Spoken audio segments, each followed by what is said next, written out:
using tape and creating his own line. So we're done with this. Now we're going to start on the handles next. That's what we're going to do. We're going to do the door handles. That side of the neck is freaking awesome, man. Now you can see the sides good. Looks so much better now. It's all uniform, one color. And then, oh man, this color's gonna look so good in the sun. So good in the sun. So we're gonna actually go to this side, and we're going to finally get this door handle. And we'll get the door handle together. We're gonna show you how he's gonna do the door handle. We have some ideas. We're gonna try it out. Definitely, obviously gonna go black. Remember, I had the last video. I had the carbon fiber that we added to it, but we're gonna wrap it black because you can't have carbon fiber. We can't have any silver showing, basically. No silver. So, all right. No silver. Yeah, no silver. So we're gonna go get some black vinyl right quick, and then we're gonna get started on this handle. All right, guys, so we're going to basically be doing the door handle right here. I'm going to explain to you what he's doing as far as the door handles. Everybody does door handles differently. Some people do pull the door handles off and wrap them separately. He likes to leave them on. There's no right or wrong way to do it. I'm just going to show you the way that he's doing it, and that's the way he's going to do it. So.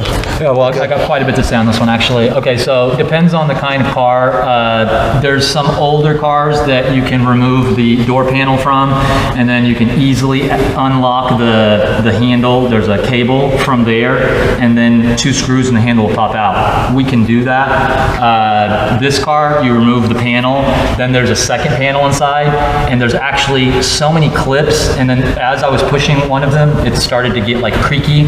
I didn't want to risk breaking something, turn it into even more expensive job for me. So we do the tucking method, and I've actually got a really good one. Rather than putting it onto the car, and then you'll have this big, nasty, bulgy area with wrinkles here. You can't fit it in. I wish I could show you this. I could probably make you a sample. So what I did is I took paper and I traced the handle with several different pieces of paper, taped them together to where when I pushed it off, pulled it off, I had one piece with the exact shape of your handle. I cut it smaller, obviously, than that. Most important parts to account for are going to be these sides, these edges that you need to cut closer to the edge. You don't really need to worry about these because these can lift and tuck, right? I could just lift these up, and I'm going to be real careful here. It's being pretty aggressive. So I'm just going to lift these up, right? But this you can't lift up because it's just so tight. So cut those short already. I'd say the length of this, which is like what, 1/8 of an inch, to the end of the handle. That way, so you'll barely just have to tuck both sides. You'll cut that out into the sheet, right? You actually want an extra big piece of vinyl because you don't know where the handle will actually be, right? So we'll use an extra big piece of vinyl, trace it, cut that rough shape out, put it on. Now these pieces aren't hanging up. They just tucked in. So it's all flat, and I was able to squeegee it in. And then you work the squeegee into these cracks. Then we're going to need to get our second tool, this flex stream. We're going to have to lift up, and we're going to actually dig it into the recess, the gap. Okay, before I do this one, I'm going to want to remove it from all the way around. You see how it's wanting to tuck underneath there now, just a little bit. Be careful here because you can either tear or roll the vinyl and make it unusable. Just be real careful. You don't want to do that. Yeah, you have to redo the whole thing, yeah. Yep.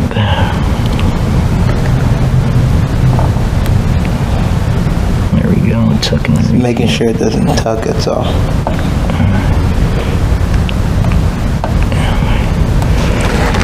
And just keep, maybe find another angle if you're not, if it's not working out the way you're, let me see, there we go. This one's a little bit easier from here.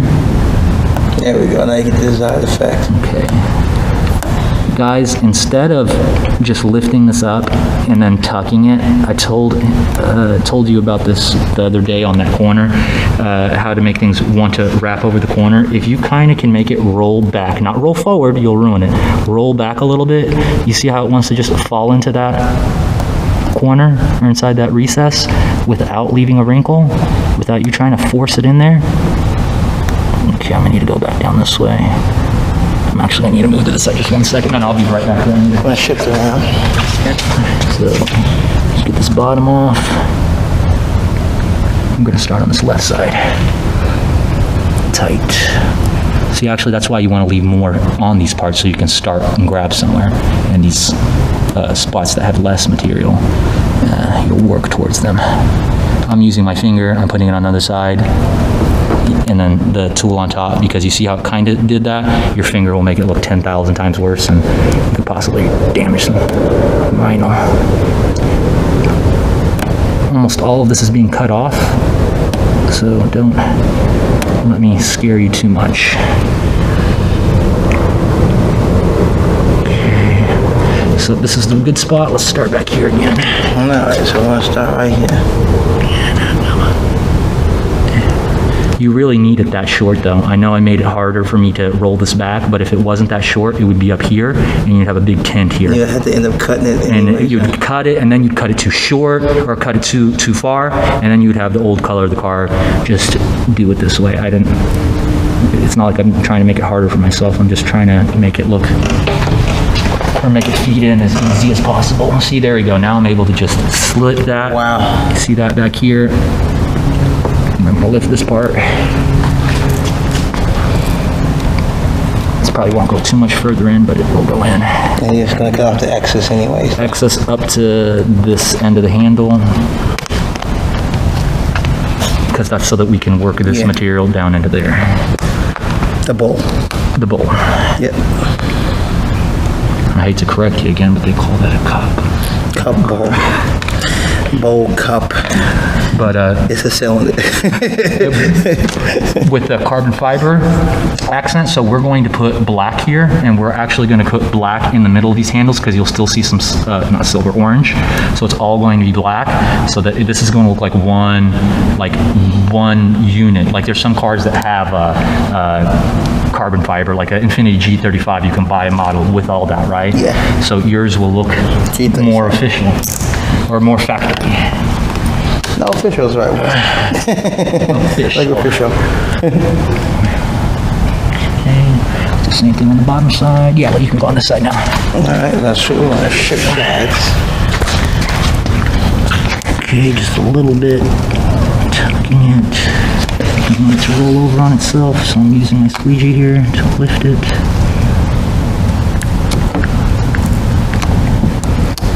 Rhino is so cool. Like, when you actually think about like its properties and you know what it can do. I mean, it gives a lot of people you know the chance to like truly express themselves. And you know, that's why I always say, like, buying a car, people are like, well, I want a car in black, whatever. But yeah, they're gonna give you a better deal on the car that's like in, you know, gray or silver or white, a color you would never consider. So we got vinyl. Wrap it that color, you know, if you have to. I mean, the extra money that would have cost you just to get the black car, if it would cost you way less just to get the white car, and then have somebody like my friend here pro wrap it in black, and you save thousands of dollars, it might be worth it just to go that route. So don't get held up on color. Sister's car, same way. She had the RAV4. She wanted a black one, unfortunately, but she could only afford the ugly, nasty, light blue, metallic color one. So she bought it, and my dad gave me some money to wrap it for her. And now she's got a black car. There you go. And that RAV4 looks so much better in black than it does in No harm, no foul. Okay, see how I just went up all the way to the edges of the handle. It stops right here. It's just tucked right underneath it. So that way when we cut this angle this way, we're not going to cut straight. We're going to cut this way so that this extra piece can tuck behind. You see that tucks back there? It goes back here, because if we cut it straight, you'll see silver or something. So we're going to cut it at an angle. So that's going to roll back there, and you'll see that. There you go.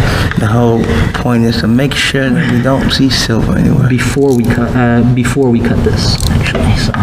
So now he's gonna make a cut. We're gonna make that cut. It's a nice precision You gotta cut. be pretty careful here, because I guess you can cut it this side, but I'm gonna cut it this side, okay? And I'm gonna try not to cut that, which I won't, hopefully. If I thought I wouldn't do this.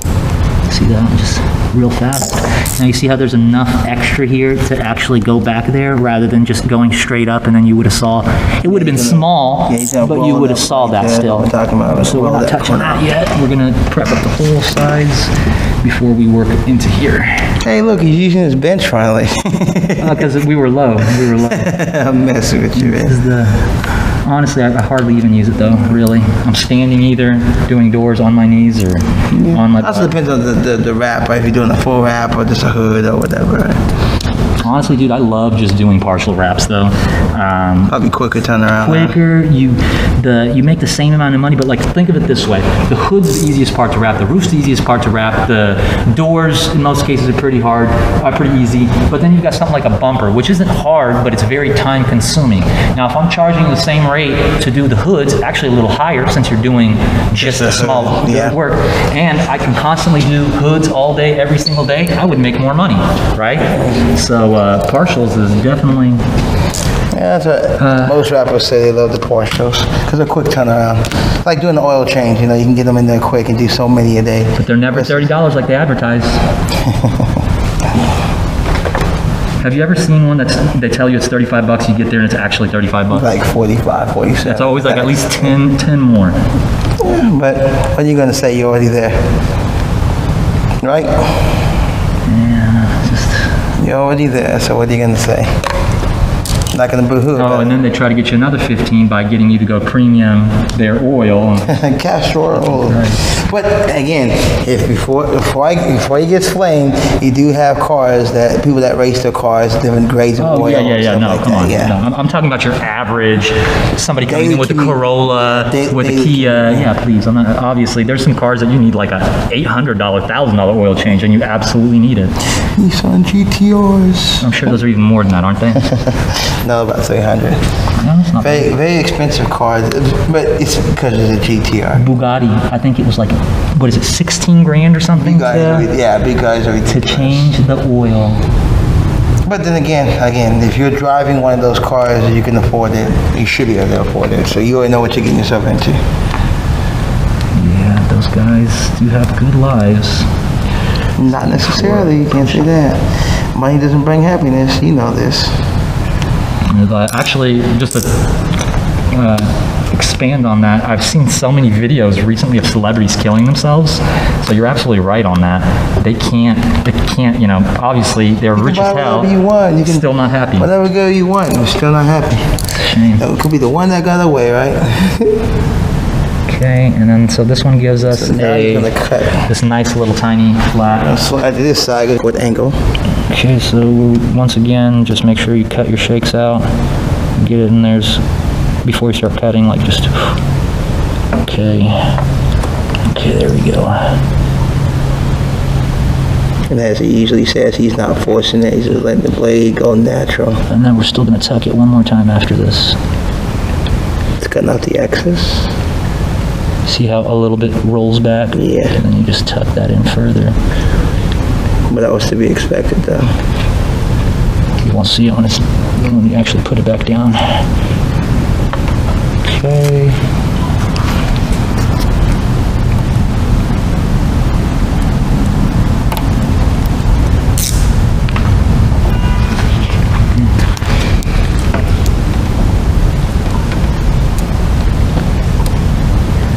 Slowly.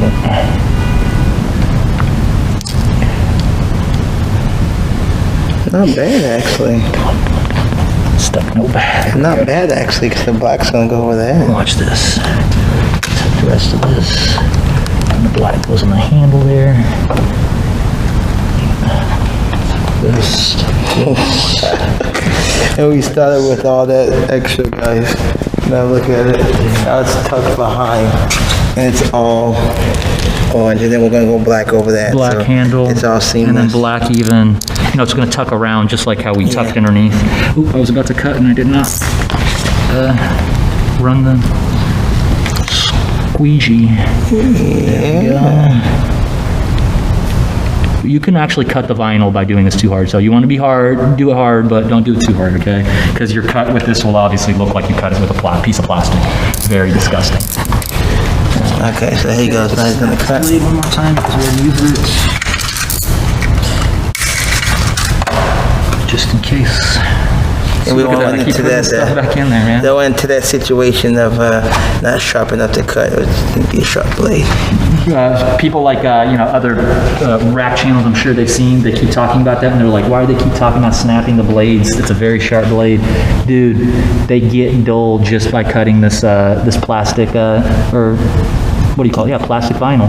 Keep in mind, stuff it looks like it's thin, but it's got to be a little thickness to it so it can take rock chips and everything else. Take some decent rock chips. Good. We had this one that was wrapped for 2 years, came, paid $500 to unwrap it. It was a pretty big deal, but we unwrapped it. It was a 2-year-old car at that point. It looked so freaking good. Besides like a couple really big, rock chips that you just couldn't hide. Yeah. There was none of that small stipples everywhere. And I'm sure that helped her when it came time to turning it in. Yeah, nah, if I sold this bad boy, it's gonna be as is. It's the way it is. Well, it's a lease, because some people get a lease. Don't lease cars. We're not gonna get into that. We got into this channel. If you constantly move or you're a salesman, understand leasing. But if you live there because you want to get a new BMW, you don't lease something. Why you say you don't lease something? COVID-19 should have taught you guys. My bad. I'm about to edit that out. Can't say COVID. Alright, so I was saying, yeah, you don't lease cars because, as you can see what's going on in the world right now, you don't own anything. So if they come and get the car, or even if they wait a little while and they come and get the car, then how are you going to get around? You always need to own something. Now, it's different if you own a car and then you lease a car. At least you have something that you own. They can't take it from you. I always want to own something. So I understand the point of a lease, but again, you're paying 3 years for what? Can I ask to borrow a car? Your opinion on a lease? What's that? So let's say, obviously I'm not going to lease a Dodge Charger because that's like basically a car you can pretty much afford to just go buy.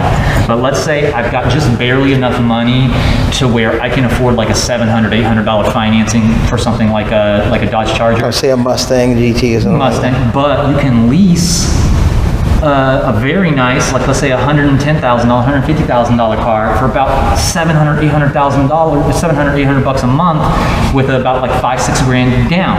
Now I know that's quite a bit of money, even 10 grand down, but just that small 10,000, and then with your regular monthly bill payment, okay, so you've got a pretty good car. Okay, so you were going to trade in. A person like me was already going to trade in the Charger within 2-3 years, anyways. So here's my question. Media question. Do you have another car that you own? That's the question. If the answer is no, then in 3 years you're right back where you started, right? That would be my only car, sure. So, okay, so in 3 years you're right back where you started, right? You still don't own anything, right? Mm-hmm. So if something were to happen and that car were to go away, how would you get around? Uber and Lyft everywhere? It's going to cost you more money to Uber and Lyft every single day than if you own something. So it'd be different if you were to, I don't know, buy a Toyota Corolla, right? Yeah, second car. Say you said, I have a Toyota Corolla, I always wanted a BMW M2, and you go on lease a BMW. It's still not smart to lease, but at least you own something. So if something happens, you can give up on a lease and you can still go to, go to your job. You still go to your job, still make your money, right? If that's your only car and something happens, then what? You're screwed. So yeah, so that's my whole deal on leasing. You guys know, you guys probably listen to Dave Ramsey, stuff like that. It's not just that. It's just the whole principle of you need to make sure you have something that you own, straight up. That way, nobody can take it from you. So say you lose your job, then what? How you gonna pay for that lease? That's an $800 lease. So you can say, well, what if I finance a car and I lose my job, right? Again, that's what they say. You shouldn't really finance cars, or you shouldn't finance a car you can't afford. A car should be no more than 20% of your total income. It's actually 10%, but I'll leniency 15% of your total income, right? So, so if you're saying, well, I'm buying a $20,000 Honda Civic, but you only make $40K a year, can you afford that car? The answer is no. That's half of your income. But people do that all the time, though. Exactly, and and guess what? People do that all the time, right? And those people are what? Say it with me. They're broke. Oh yeah. The car poor, right? If something happens to that car, major, they can't afford to fix it because it's half of the income. But if the car, let's say the car, instead of they make 40 grand a year, but the car that they buy is 8,000 or 10,000, and something happens to it, right? They can afford to fix it. Well, I'm not financing my car either. Like I said, No, I'm saying I'm just going into it in general. Because we're talking about generalities. I'm saying in general, the car really shouldn't be more than 10 to 15% of your income. Period. Yeah, I mean that's very modest. I mean, that's very modest. I mean, some people spend that kind of money on going out. 20-30% of their income just going out. Which is true, but also to be fair, it also depends on what income bracket you're in. If you make $100K a year, a 30K car. Well, we're talking about it's the way nothing, you were- yeah. In my scenario, that 20K Civic is pretty detrimental. If What did you something, say it's supposed to be 15% a year? the actual number is 10%, but I'm saying being lenient 15%. You can still get a lot of the nice cars, 15% of your income, but it also depends on what your income is. If you work at McDonald's and you make less than 20K a year, you can't afford a 10K car. You couldn't even afford a $300 payment a month. I believe there's people in America making 20 grand a year. That is so fucking sad, bro. But it also depends on where you live too, right? Right? Has a lot to do. And your age too. When you were 18, making 20 grand was a lot, but you live with your mom and stuff, right? Well, I'm talking about like a grown-up, right? Definitely not a kid, right? I mean, when I was a kid, I was probably making like 20 grand working at Dairy Queen when I was 16. Yeah, but everybody's not that fortunate. There was adults there working with me. One guy with the ponytail. I work at Chuck E. Cheese, and there was a guy that was 40. And I'm sitting there, I'm 18, the guy was 40. Look at what you're actually working though the whole time, making something of yourself. Yeah, trying to, man. The grind doesn't stop, as they say. The grind never stops. So right now he's trimming.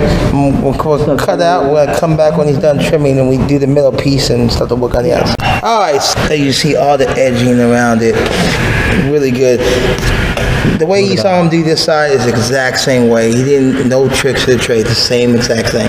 So now we're gonna start working on the middle and then the handle. So let's get it popping.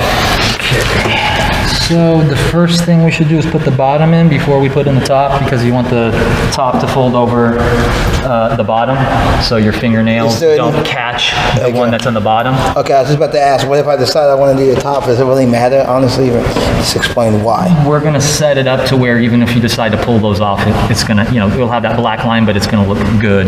We don't want it to expose any of the old color, that's for sure. Give me 1 second, right up here again. Okay, so we're gonna do the first one. I've got my blade. Let me make sure I got one snapped off. Just using it. Snap one off. Go ahead and start with the sharpness. Yeah, I've snapped this for this one handle. I've snapped this like 4 times already. Yep. All right. So we're gonna get in. So we're gonna do the bottom first. He said. We just this is pretty easy. So you're just literally just gonna okay. So you're gonna go around the perimeter. You're gonna go around the perimeter. You're gonna go around the perimeter. You're gonna go around the perimeter. Up until you get to there. That was like the easiest thing you've ever seen inside wrap. So from here it gets harder because you have to trim this so that it'll fit. Gotcha. You're gonna want to look from above because you're not gonna see what I'm doing. It's gonna go this way. The shift socket. Don't want to cut this. Don't want to tear those up. So I'm very slowly here.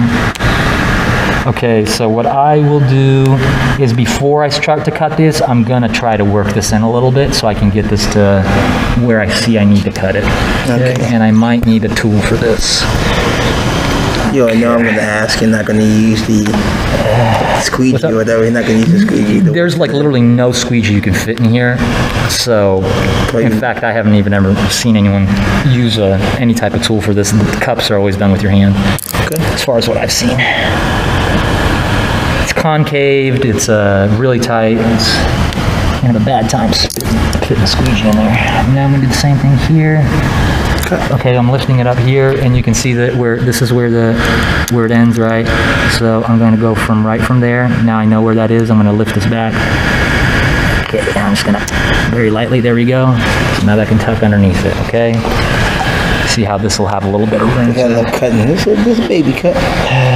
So now this is not keeping it from going inside, right? That was holding it there. So, and this is going to be actually like millimeter by millimeter. I'm going to apply, cut until I get to the inside. Okay. Make another millimeter cut. Just and it's pretty easy. You see that line? I'm actually following. There's a piece of rubber right here that this is sitting on top of. Yeah. And so I'm actually just following that. So that's pretty convenient there. That's pretty convenient. So that literally small cut, and try to work it in a little bit more. Okay, you're right. I will use a tool here. I'm going to use this. Okay. I'm like, what? I don't wrap. Yeah. I was like, I just had a brain fart right there, bro. Okay. And then really you want to do the same thing on both sides because you don't want to work one side further than the other. And Could this tell the one, wrapper, this color wrapper, I assume. Same thing, if you do a micro cut and then tuck it in there. yeah, just cut right around that piece of rubber, just tiny, and then make sure it comes up.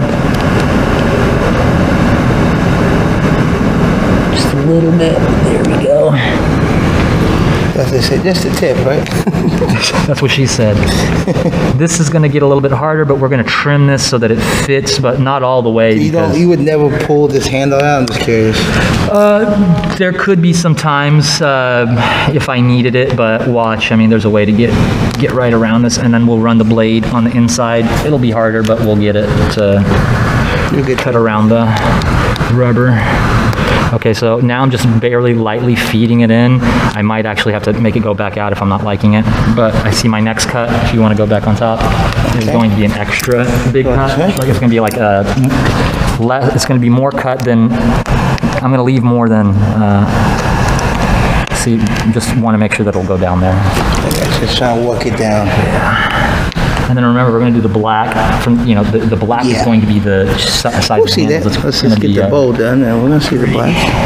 We trust you, right? I guess we kind of have to. Huh? Kind of have to at this point, bro. Okay, now we'll do the same thing on this side. You see a little bit here, now a little bit there.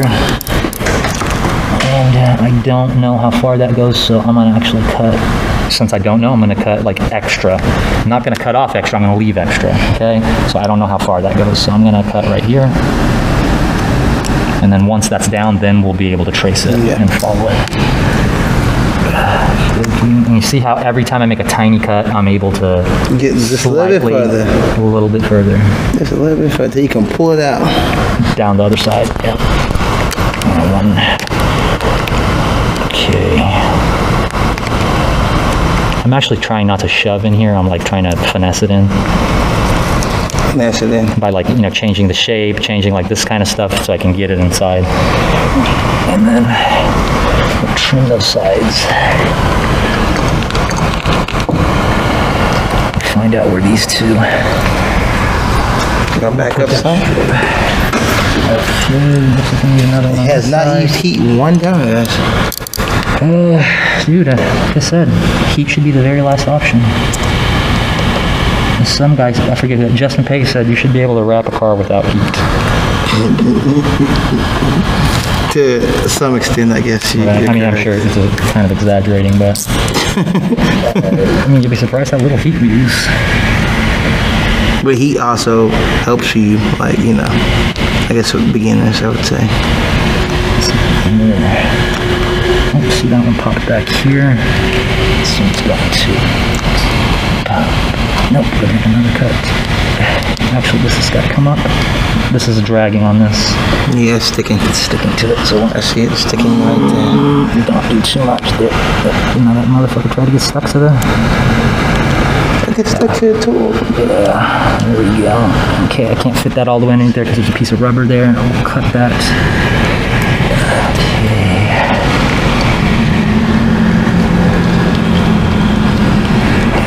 I'm gonna have to use a piece of the tool back here, or maybe the blade's finer and lift this up.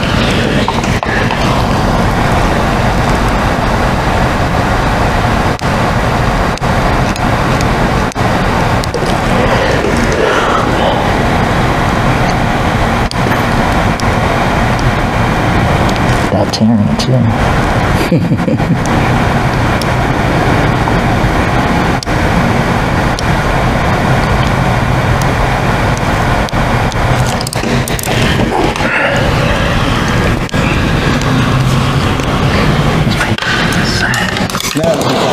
Right, just to make it pop down a little bit, do my job a little bit easier for me. It's supposed to be able to wrap without using heat, just in case. Hey, I said Justin Pate said that. I didn't say Anar said that. Hey, I thought you I'm put in quotes right here. You know it's coming, right? At that part of the video, right? You know it's coming, right? Cut this part out so that, come on. No, we leave bloopers there. I'm gonna paste it right here. It's supposed to be easy. Never use heat, and then the next clip, he's over here using a torch. He's like, cut that out, come on. No, you have to use the heat basically to help it lay flat, as you can see. Look. Because that was super, like, you saw that was the most recessed in part. I mean, you'd be a fool to not to try to use heat. Yeah, I'm going out for quotes. Okay, yeah, I mean, I said it, bro. It came out of the horse's mouth. Can't even blame you for that one. So, if you turn off the video, let me ponder how we're going to figure the rest of this. We'll do the second step. That's the first couple.